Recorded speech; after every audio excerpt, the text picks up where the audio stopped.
Hello and welcome to our final Laudato Si discussion. We're so excited that you're joining us today. We have some wonderful guests today. One of them hasn't made it to us yet, and we'll talk about that in just a little bit. But this is our final session, like I've said, and in our previous sessions we talked about and discussed and worked through the chapters of Laudato Si. But this week we have a little bit more freedom to go beyond just those chapters and talk about some of the broader concepts, but also think, how does Laudato Si affect us locally and specifically in the state of Indiana? So we're really excited to dig into some of these things today. I do want to emphasize that if you didn't have a chance to see those prior 3 sessions, those are available on our YouTube page, and we'd be so excited if you could join us then. Finally, I do want to share that the timing of this, I think, is really providential, because we're just now entering into the season of creation, and this is something that got kicked off by the World Day of Prayer for Care for Creation. I would encourage everybody, if you haven't seen it already, the USCCB, 2 of the USCCB chairmen just put out a statement on what they called Ecological Conscience. And so you can find that on the USCCB website. It's also linked on our website, indianacc.org. So I'd encourage you to read that, because it ties in so nicely to the discussion that we're having today and the discussion that we'll continue to have around this document. So without further ado, I'm going to turn it over to our Executive Director, Angela Espada, to introduce our guests today, and then we'll go from there with a prayer.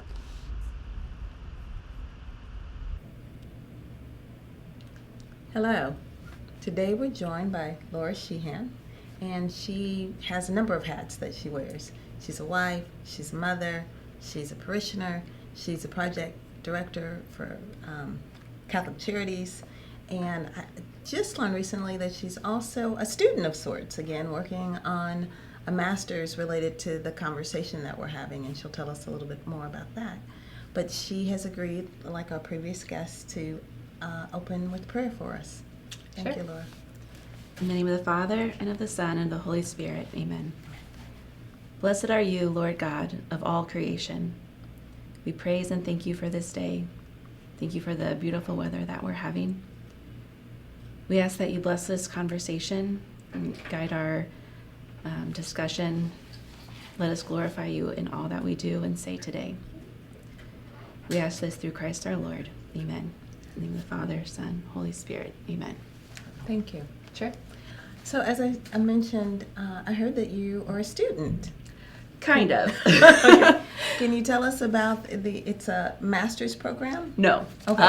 No. Okay. That makes it sound too official. Okay. I am doing called the Indiana Master Naturalist program. Master Naturalist. So it is through the Department of Natural Resources, and it's taking place at Eagle Creek Park, and it's just 10 classes on different topics about our Indiana resources. So we've had water, we've learned about fish and wildlife. Tonight we'll be doing trees. So just, in the spirit of Laudato Si, I want to learn all that I can about God's creation that's around us. And so I signed up to take this class, and it's been really fruitful so far. We're about halfway through. So. Okay. How many people are doing this along with you? So there are several classes throughout the state. The program that I am in right now, they had to limit it to 20 students, and they run it at least once a year at this location. And again, there's locations throughout the state. So, yeah. So you said they limited it to 20, so there was interest. Mm-hmm. Yeah, there's always interest. That's wonderful. Yeah. And this isn't a one-time thing? They'll be offering it again? They offer it throughout the year. I know that there's different formats. I looked into one a few years ago that ended up not working out, but there's one at Fort Harrison State Park and different parks throughout the state. Then there's some that are once a week for 10 weeks. There's some that are once a month for 10 months or 8 months. They're all a little bit different. So, yeah. But yes, people could look into that and participate as well. Okay. How did you get interested in Care for Creation and to the point where being, someone who works and has a family to take care of, as well as your other interests, making time to then do this program. What got you interested? I think a couple of things. So my daughter Addie is 6.5, and so she was born, if you look back, in 2015, so the same year that Laudato Si came out. And so when she was born, when you have a baby, you start thinking about, what is my child's future going to be? What are they going to do? What kind of person are they going to be? And so with her being born and Laudato Si coming out, kind of made me think about, when she's older, what is the earth going to be like? And a lot of the climate science is showing that 2050 is kind of a hard number for where we need to have things turned around by, and when she's my age, will be 2050. So I kind of had to start thinking about what can I do. That mama bear kind of comes out, like, I need to protect my kid at all costs. And so I started reading Laudato Si, and then kind of taking those considerations in mind. And as well, having a small child, you're reading all the parenting books. And I read this book called Last Child in the Woods by Richard Louv, and was just blown away by the suggestions that he makes in there about the need that kids have for connection to the natural world. And so that's when we really started focusing on being outdoors, and that just kind of spiraled into, there's so much more growth that there could be done. So yeah. In the past few weeks, we've talked about making the planet better for our children and our grandchildren, and so it doesn't surprise me that was an initial motivator for you, thinking ahead.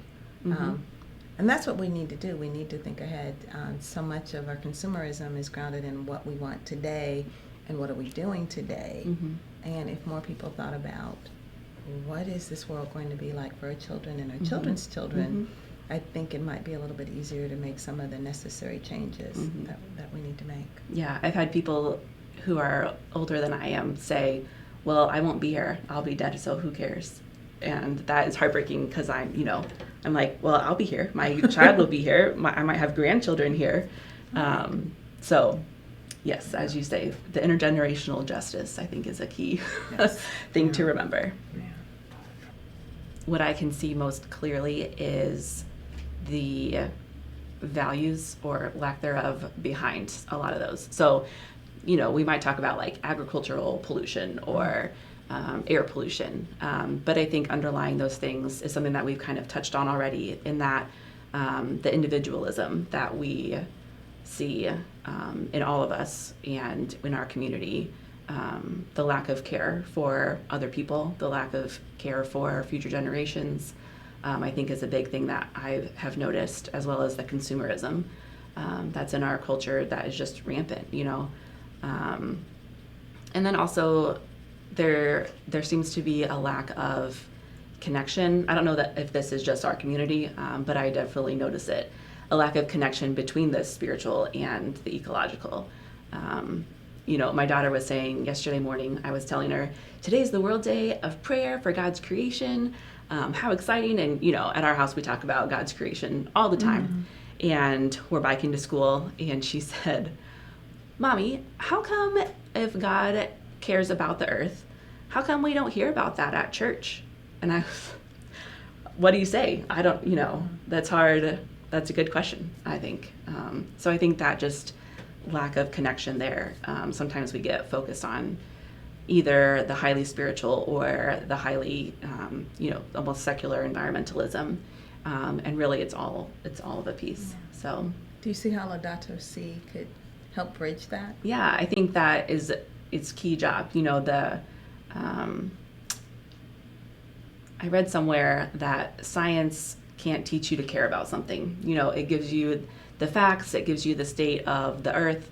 And in some of the classes that I've been doing for the naturalist program, I leave and I'm feeling a little grim about the state of the world.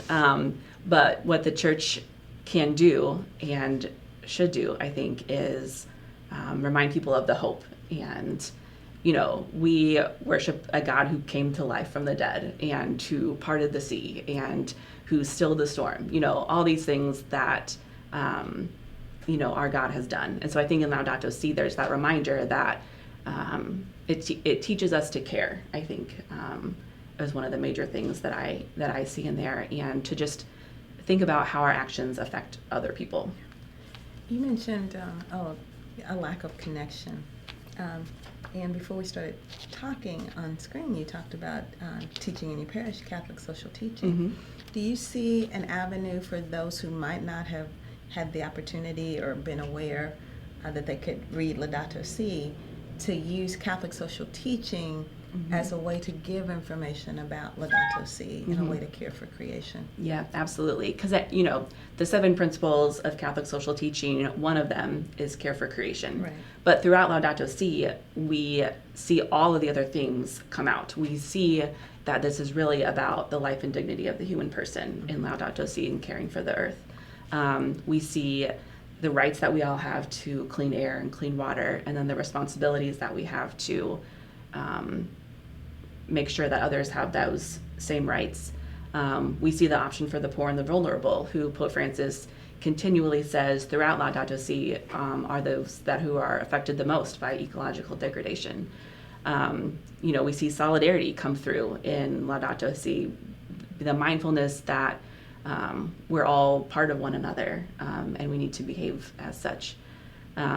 So I think, yes, it's a perfect way to, if you're going to read the document, look at it in the light of Catholic social teaching, so I read Laudato Si once a year just to kind of reinforce it for myself. And I hadn't looked at it through the lens of Catholic social teaching before this past year when I read through it.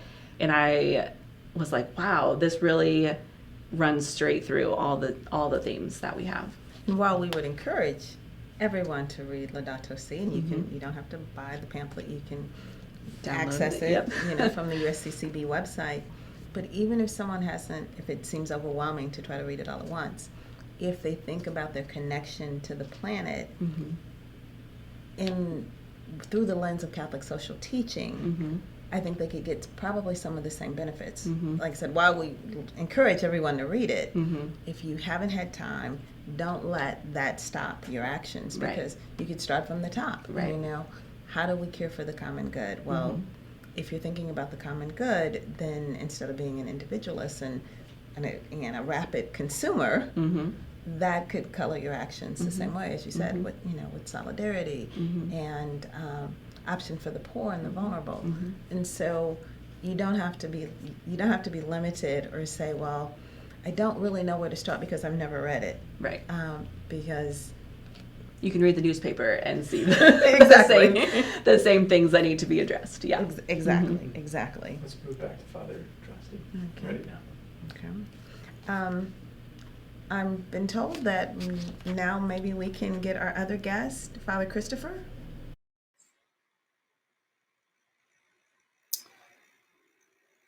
Greetings. I'm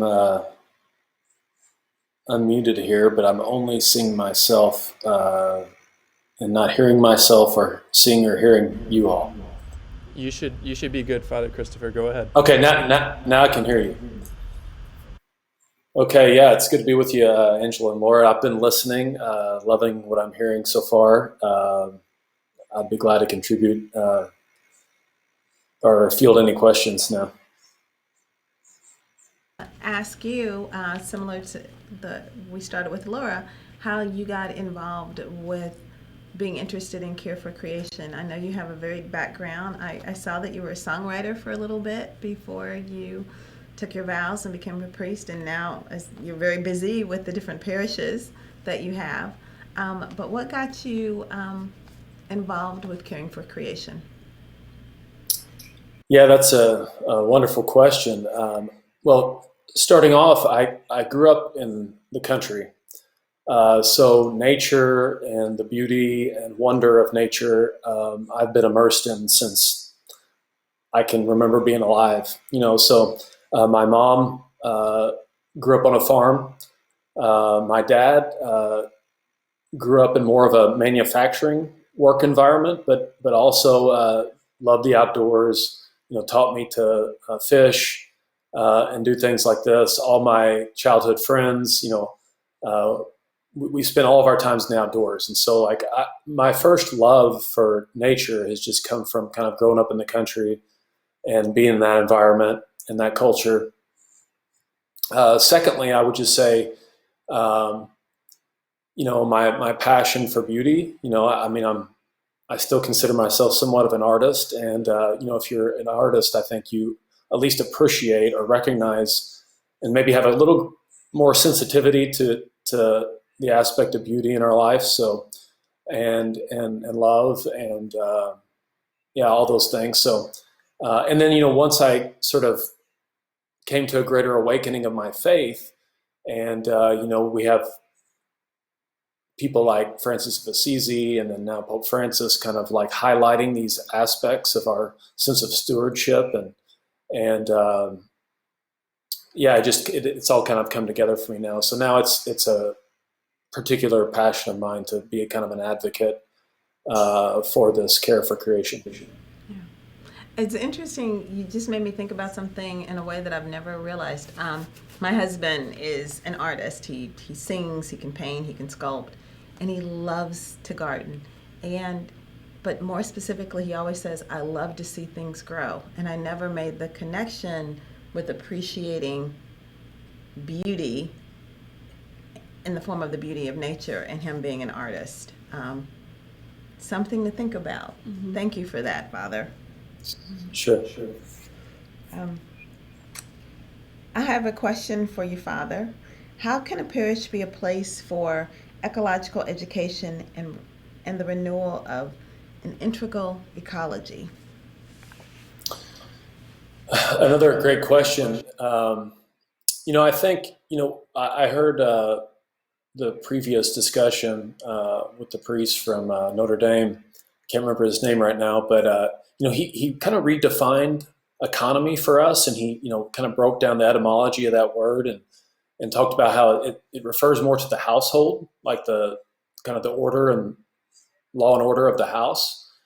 And so when you think about that in a parish context, I think as the father, pastor of the household of the parish community, I think I have a particular responsibility to sort of establish this sense of stewardship, and to really broaden that beyond financial giving. Often when we speak of stewardship in a parish setting, it's about the diocesan campaign, it's about Sunday giving, and that's just such a small aspect in stewardship in the parish. And so I think it's about growing this awareness of that the parish is a community home, and kind of a common reference point for us to come together and really share in this sense of stewardship with our lives in every aspect, not just our money. Thank you. Laura, thinking about, as Father Terry had mentioned, the ecology and starting in the home, how can the home or individual homes be a site for that type of approach? Ooh, I feel like there's so many examples. So I can share what we do in our house. An easy thing is saying grace, and that's one of the things that Pope Francis mentions in Laudato Si, and to think about, where does my food come from? So at our house, my husband's family growing up, they always prayed at the end of grace for the souls of the faithful departed. So then we started saying, and also for this poor piggy that we're about to eat. Or we'll say, thanks for this, for having hamburgers. And just to think about where our food comes from is a thing that really can help instill that in your home, because food is one of the major focuses things that we do at home. We eat meals together. So at our house, we have a garden also, and thinking about, all right, go outside, pick some basil, pick some tomatoes, and then bring them in, and then we're going to eat them. I think that helps bring an awareness to that aspect of God's creation really feeding us and providing for us. A second thing I would say is about our kind of attitude toward life. We really try to emphasize that everything is a gift, and that God will provide for all of our needs. So when we kind of are more receptive in the things that we receive, it's easier to give thanks to God, because Laudato Si, praise be God.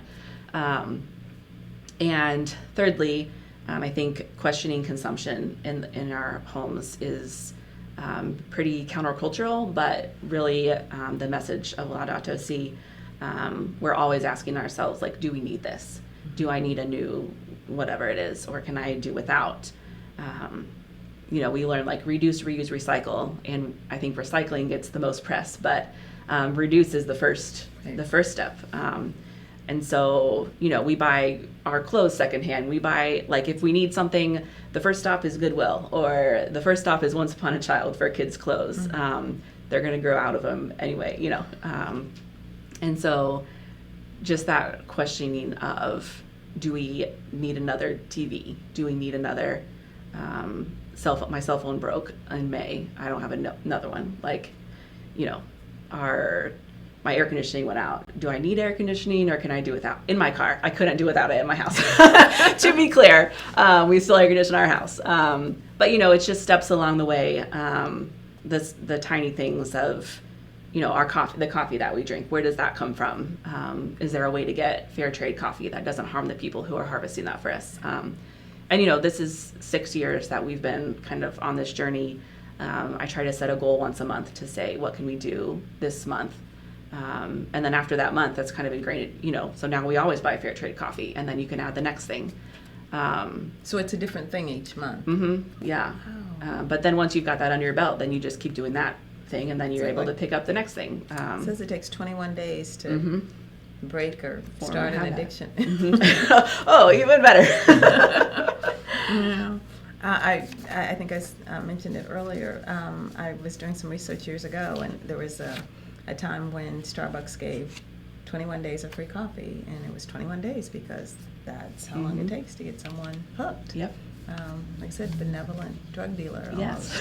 So, but you can do that for the good. Right. You can start a good habit and a good practice. You mentioned saying grace.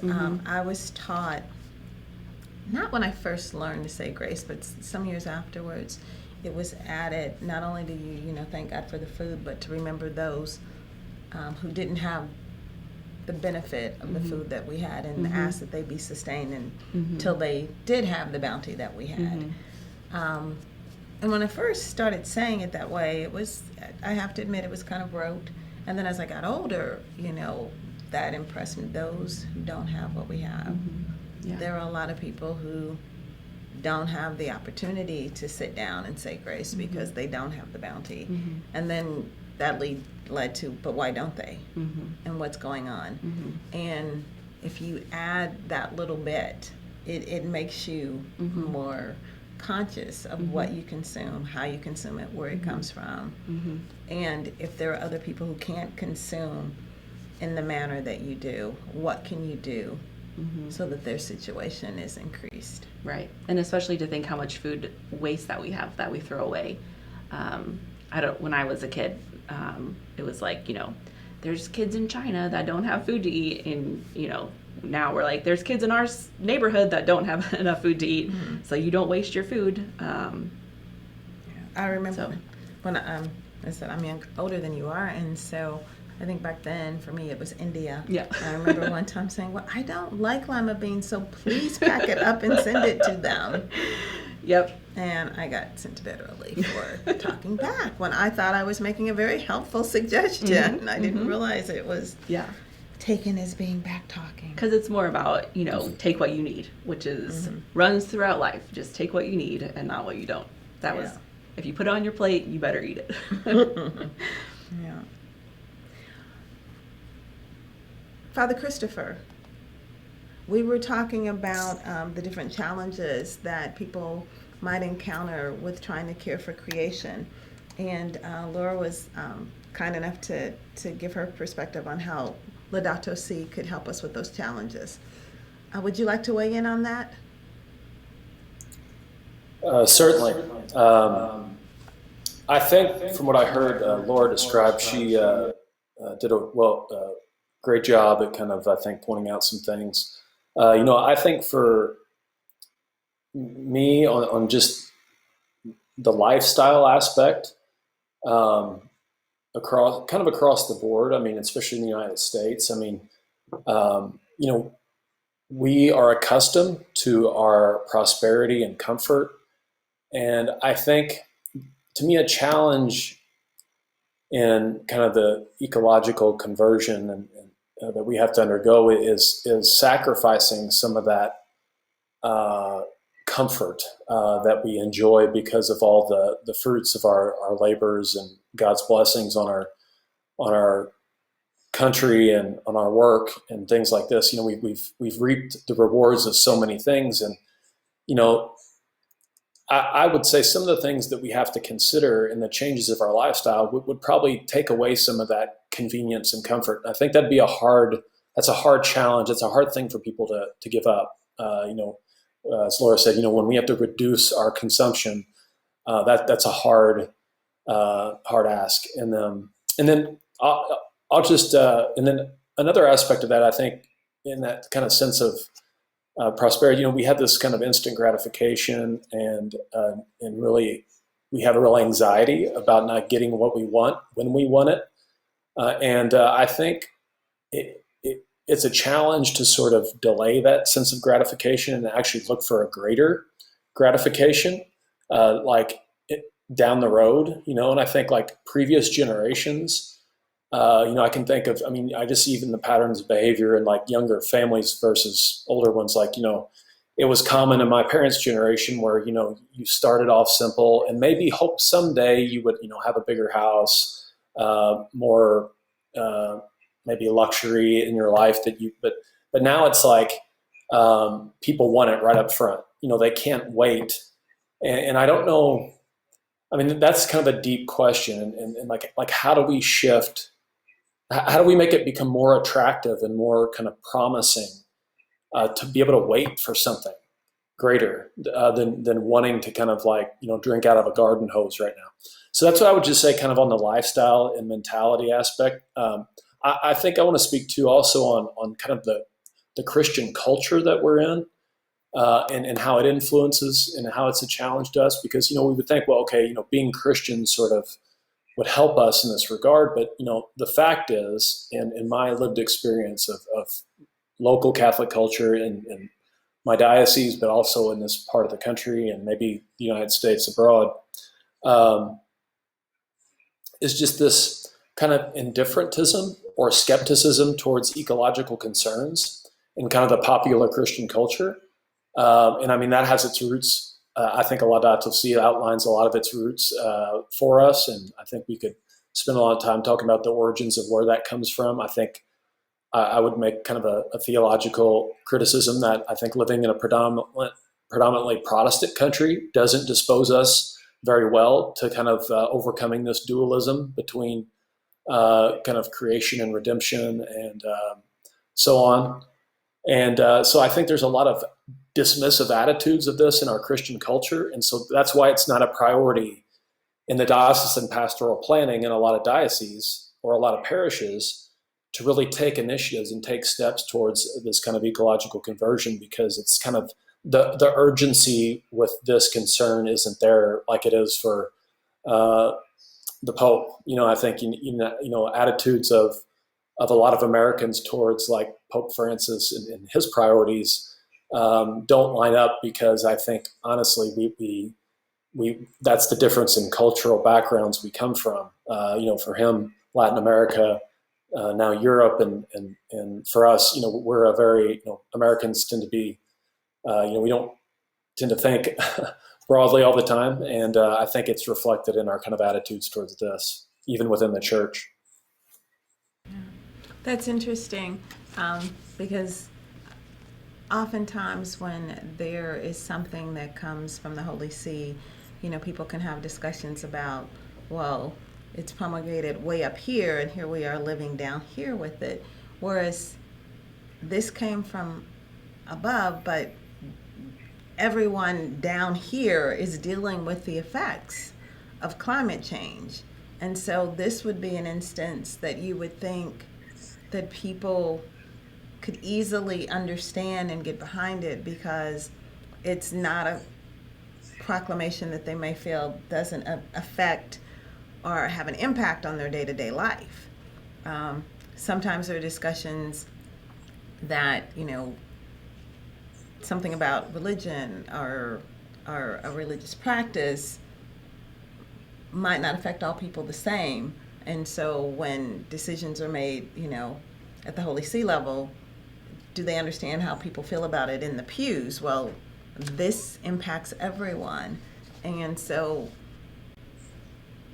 rationally, you would think it would be easier for people to get behind and to implement in the parishes. And so what must we do to bridge that gap so that we can get there? Does anyone have any thoughts or suggestions?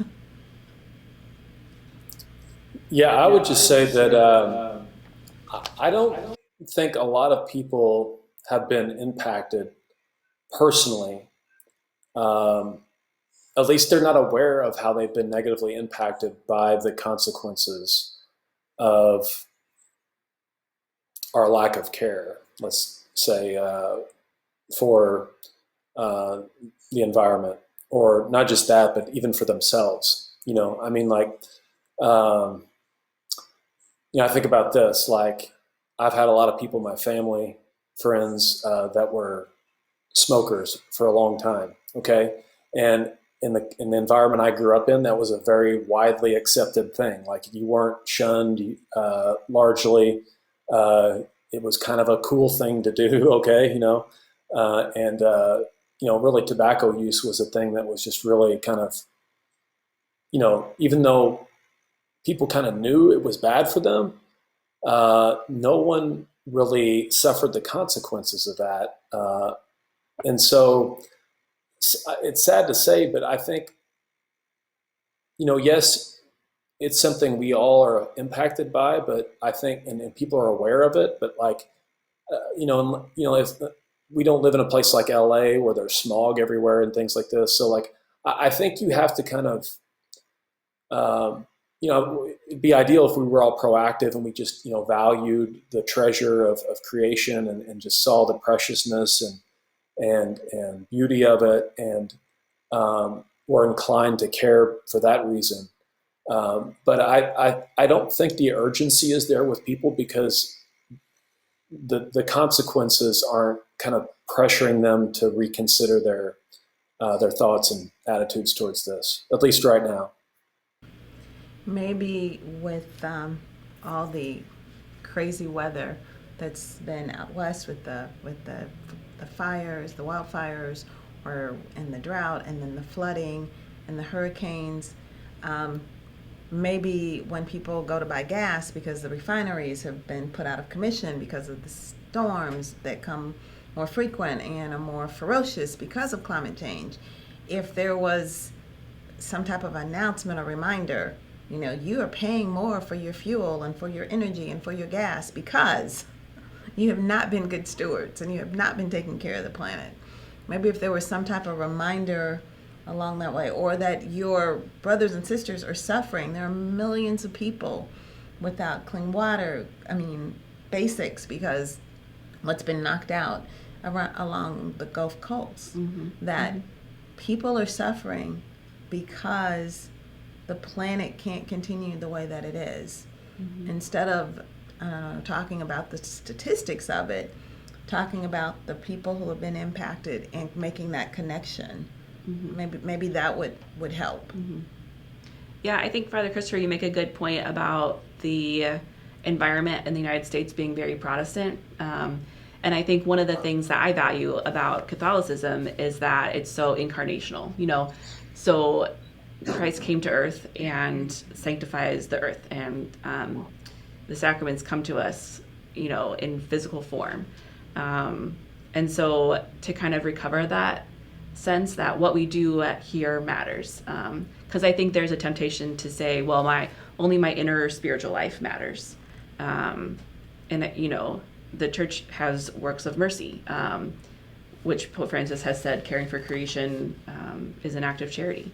And so just recovering that sense that, caring for other people, like in their incarnate forms, is important to the church. I think that might give a renewed sense also of the urgency of the problem, to just care about other people and what happens to in their lives. Father Christopher, do you think that lay people and religious people have a responsibility to advocate for changes so that people will be moved to care for creation? Certainly.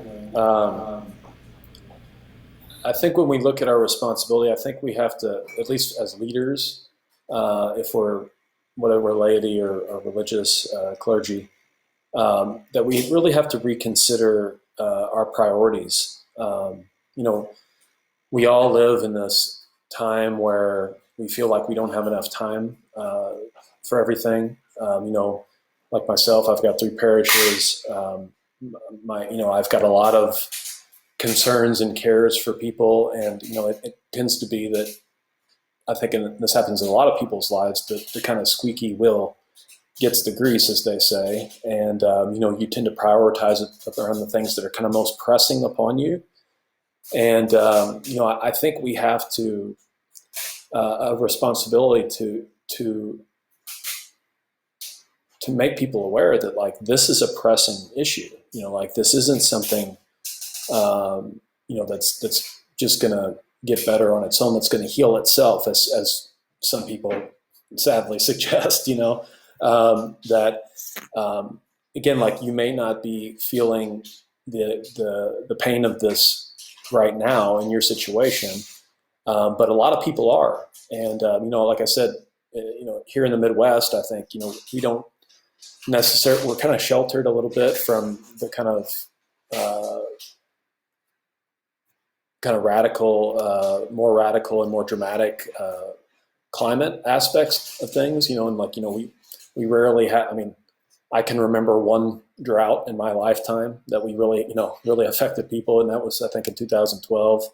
We don't have these like crazy weather events, and so again, we tend to kind of think, well, that's not our problem. But I think we have, in our situation, just because we're not being adversely affected by something, I think we have to have this greater sense of solidarity with people outside of our immediate domain, and share, maybe either our resources or go out of our way to alleviate the suffering that other people are experiencing from these effects. So again, I think it's just our initiative and our priorities. I think that we have to reconsider those and not just think we can just keep punning on this issue in every quarter of the game, so to speak. And if people want to answer that call and be responsible, they can sign up for ICANN updates, and we have alerts that will help them, when it's either for or against legislation that can care for creation and other areas that affect Catholic social teaching. Mm-hmm.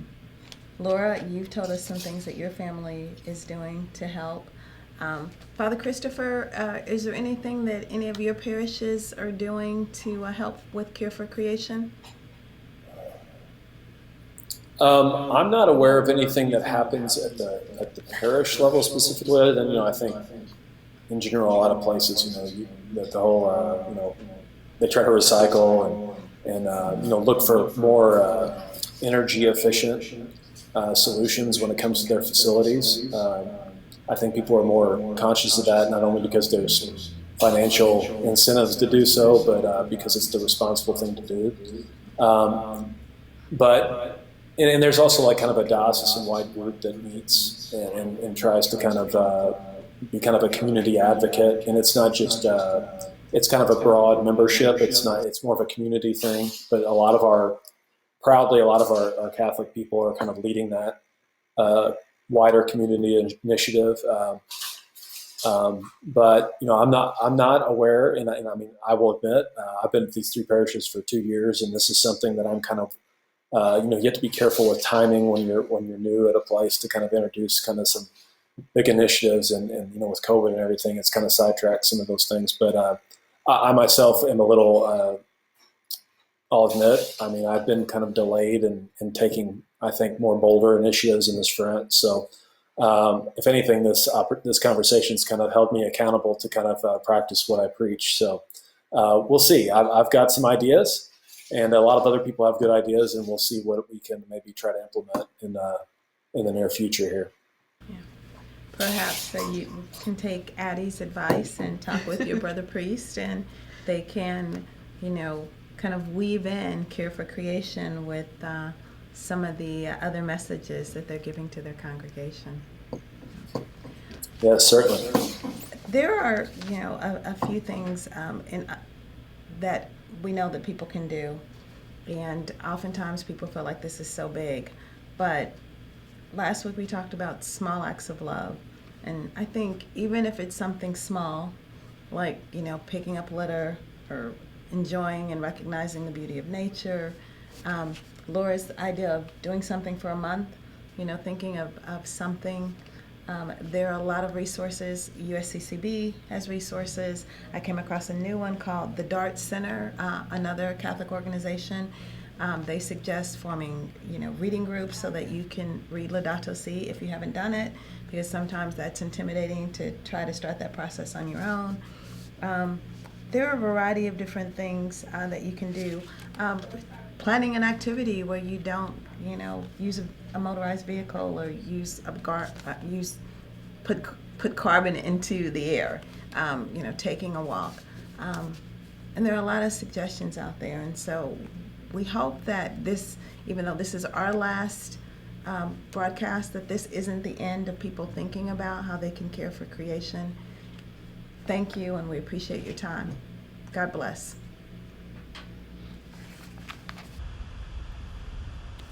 So I'm just going to close us out here. Again, thank you, Angela, Laura, Father Droste. Thank you so much for joining our conversation today. We hope that all of you who have tuned in live have enjoyed these discussions.